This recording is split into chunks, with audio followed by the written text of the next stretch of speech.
Nintendo ataca novamente. Se você acompanha esse canal aqui e vários outros, você sabe que há alguns meses ela fechou o Yuzu, que era um emulador para Switch. Na verdade, ela processou a galera que fazia o Yuzu por facilitação, por encorajamento, algo do tipo de pirataria. E eles acabaram fechando um acordo por fora para a Nintendo finalizar o processo, que custou milhões para eles. E eles, de fato, fecharam o emulador, tiraram todo o resquício dele da internet. Obviamente, algumas pessoas já tinham ele salvo e acabaram compartilhando e tal. Só que a equipe que desenvolvia simplesmente desapareceu. Agora a Nintendo ataca novamente. Na matéria do Verge, a Nintendo fechou o Ryujinx, que é o outro grande emulador do Switch. Que esse, pelo menos em teoria, não estava cometendo as mesmas infrações do Yuzu.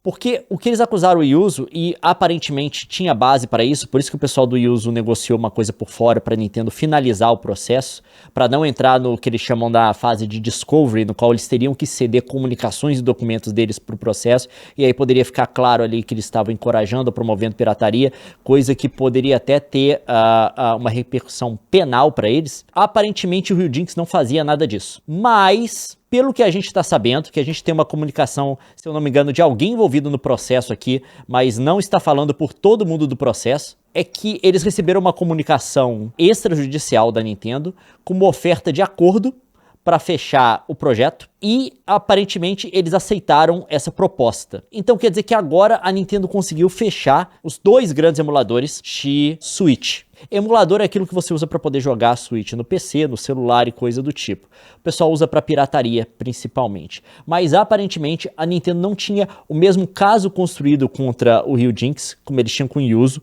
porque eles não se engajaram em coisas como fazer com que o emulador deles fosse compatível com jogos que não tinham sido lançados ainda. Porque, lembra na época que saiu o Zelda Tears of the Kingdom, ele vazou na internet antes do lançamento, e aí o pessoal do Yuzu correu para atualizar o emulador deles para funcionar com um jogo que ainda não tinha saído. E eles só poderiam ter feito isso, aliás, eles fizeram isso para promover pirataria, obviamente que era o único motivo disso, porque não tinha nenhum uso legítimo para o emulador que não fosse pirataria, porque o jogo não tinha saído ainda, e também, obviamente, para fazer com que o emulador funcionasse com um jogo que não saiu ainda, eles tiveram que ter acesso a uma cópia pirata do jogo. Aparentemente não tinha nada disso com esse emulador, mas a Nintendo contactou, deve ter feito alguma ameaça, a gente não sabe de tudo ainda, e os caras tiraram do ar.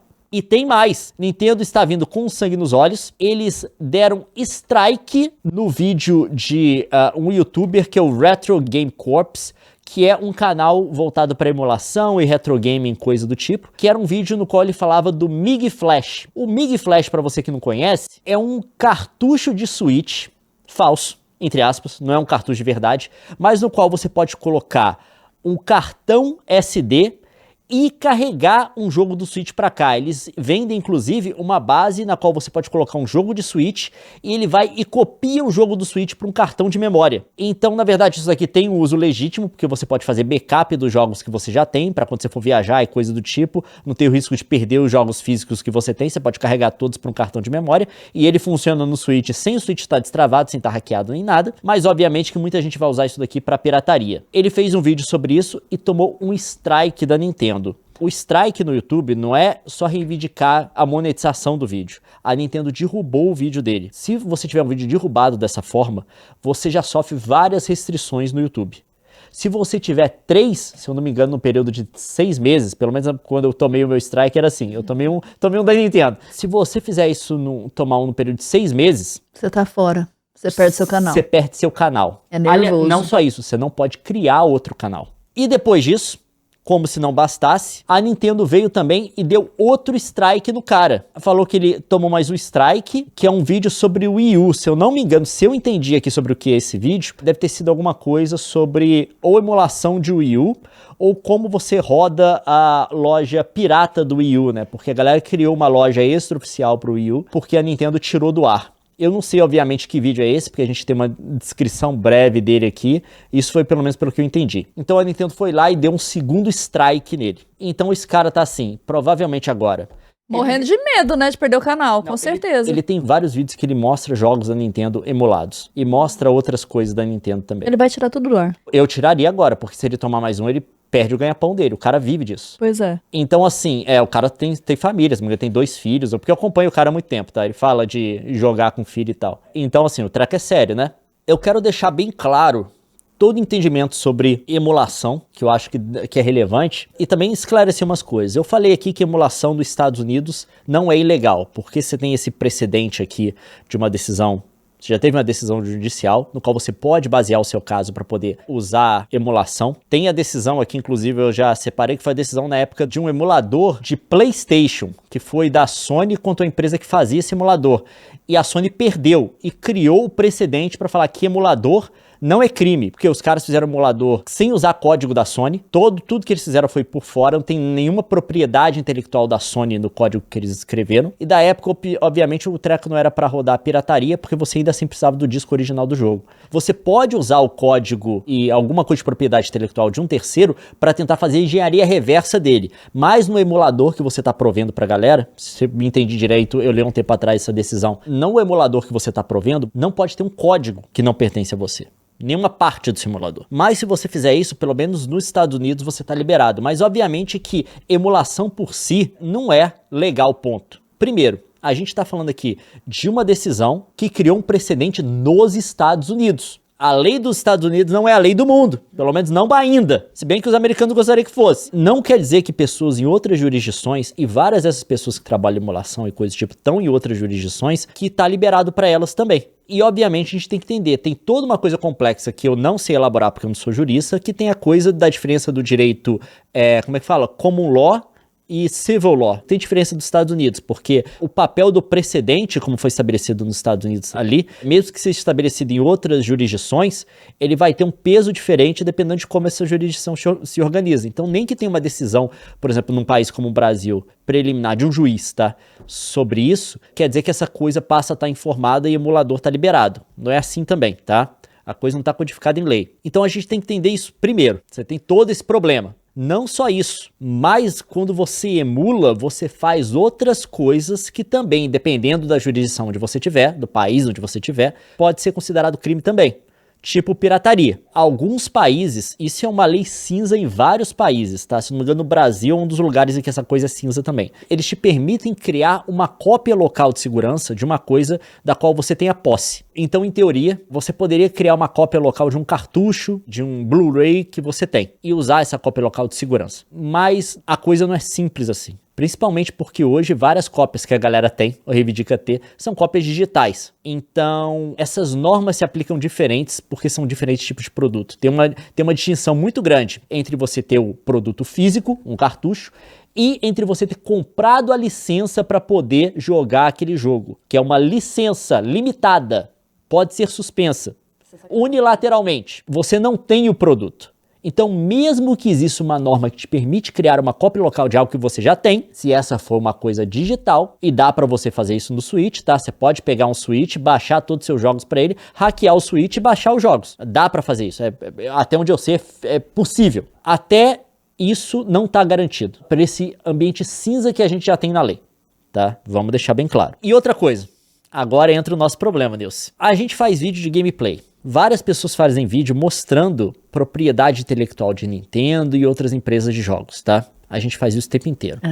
A gente tem direito de fazer isso? Não necessariamente. A gente faz porque essas empresas deixam. Se a Nintendo um dia decidir que todos os vídeos de jogo do Switch que eu já fiz são violações de propriedade intelectual deles, de direito autoral deles, eles podem simplesmente dar strike em 1 zilhão de vídeos que eu tenho e derrubar todos os meus canais. Eu não sei se o YouTube mudou essa norma, mas na época que eu tomei meu primeiro strike da Nintendo, isso foi anos atrás, isso era assim. Eu recebi restrição por 6 meses, live, um monte de coisa. Então, se a Blizzard quiser, ela pode. Se a Sony quiser, ela pode. Se a Ubisoft quiser, eles podem, tá? A gente faz isso porque existe um acordo tácito, um acordo implícito entre empresas de jogos e pessoas que criam conteúdo de jogos, que eles deixam a gente fazer isso. Eles ganham com a divulgação, eles fazem vista grossa, exatamente, e ganham com a divulgação. Não é vista grossa, tipo assim, olha... É um acordo tácito. Tipo assim, algumas empresas já publicaram liberando. Se não me engano, a CD Projekt Red tem um documento falando, vocês podem usar. Algumas empresas fizeram isso, mas as outras não. A Nintendo nunca fez isso. É uma vista grossa, entre aspas. Porque, eu vou dizer por que entre aspas, porque a partir do momento que eles não colocaram no papel que a gente pode, eles estão simplesmente deixando. Mas se Eles um podem dia mudar. muda a regra lá e entra um CEO maluco que odeia a internet, quer destruir tudo e quer... Acabou, meus amigos. Então essa é a realidade. A gente não tem direito. Aí a galera fala, mas não tem fair use? Primeiro, de novo, fair use é dos Estados Unidos. O mundo não é os Estados Unidos. Alguns países podem ter uma norma parecida, um princípio, não é nem uma norma, é um princípio parecido nas suas jurisdições, mas não são todos. Eu nem sei se tem algum além dos Estados Unidos. Não só isso. Fair use, que a galera gosta de falar, ele não é uma norma, ele é um princípio de defesa legal. Quer dizer que, se a Nintendo me derrubar, eu posso ir no tribunal contra a Nintendo e alegar isso, que eu estou fazendo fair use. Que eu estava fazendo aquilo para propósito, sei lá, de crítica, que era transformativo, tem lá as coisas. Eu tenho que fazer isso nos Estados Unidos. Provavelmente eu tenho que fazer lá porque o YouTube é de lá também. Mas a gente não tem cacife pra isso. Exato. Aí o custo é altíssimo, a gente tá falando do processo que pode chegar a milhões de dólares. E não é garantido, porque é uma defesa legal, é um argumento que você pode trazer. Não é automático. O juiz tem que aceitar. Mas aí o meu canal já tá derrubado, eu tô banido do YouTube, não tem dinheiro entrando. E eu vou gastar milhões para mover um processo nos Estados Unidos? Então, eu quero que vocês entendam. É porque é assim que funciona o sistema de propriedade intelectual, que eu já expliquei pra galera. Ele está a favor de quem reivindica. Se a Nintendo der um strike, o YouTube tira meu vídeo.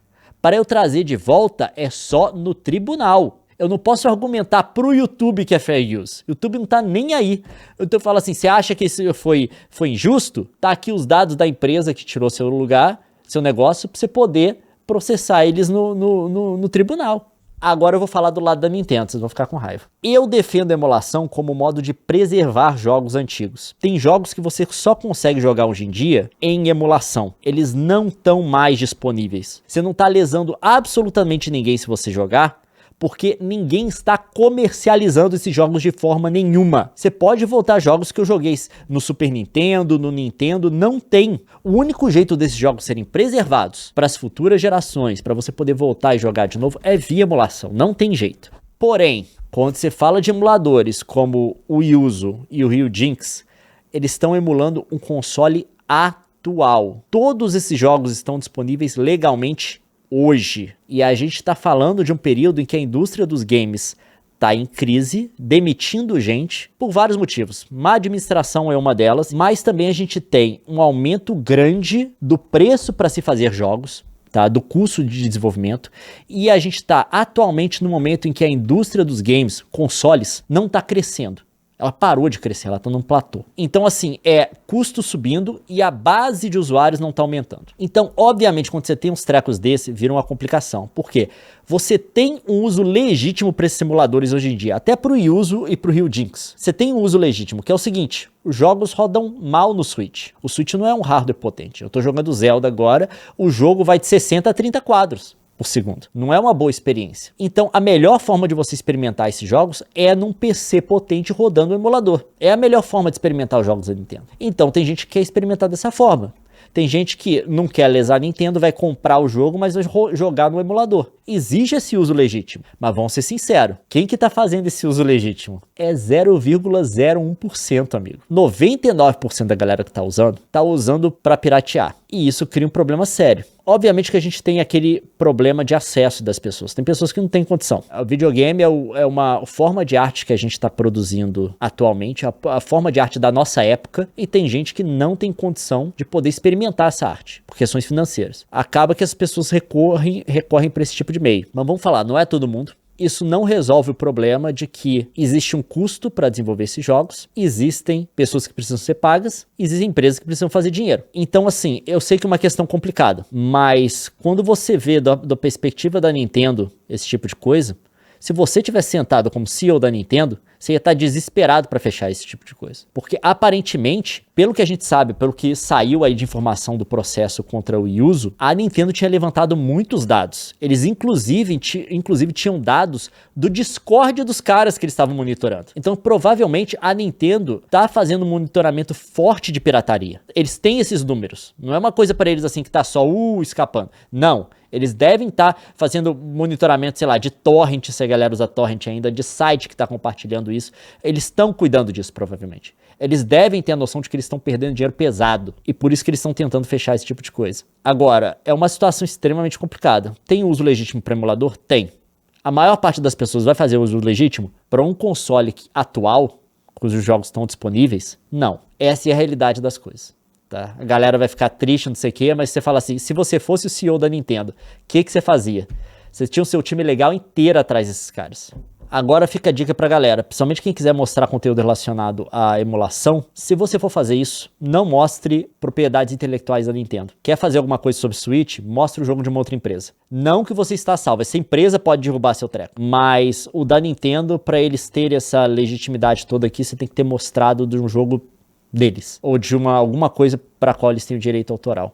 É uma situação extremamente complicada. Eu acho que emuladores são necessários, tá? Pra gente manter a memória dos videogames e jogos acessíveis, quando o hardware desses jogos não existe mais. Que a Nintendo não tá muito preocupada em guardar memória de nada. A gente já viu aí, tem corte nosso falando sobre isso, né? Sobre o apagamento da história dos games, de games que estão desaparecendo. Eles têm o interesse de manter a memória, mas sob o controle deles, obviamente. Eles querem ter a capacidade de controlar isso. Mas enfim, é isso que está acontecendo no momento. Tome muito cuidado em mostrar conteúdo emulado ou alguma coisa que estimule de alguma forma a pirataria de jogos da Nintendo, porque você pode ter um problema aí no YouTube.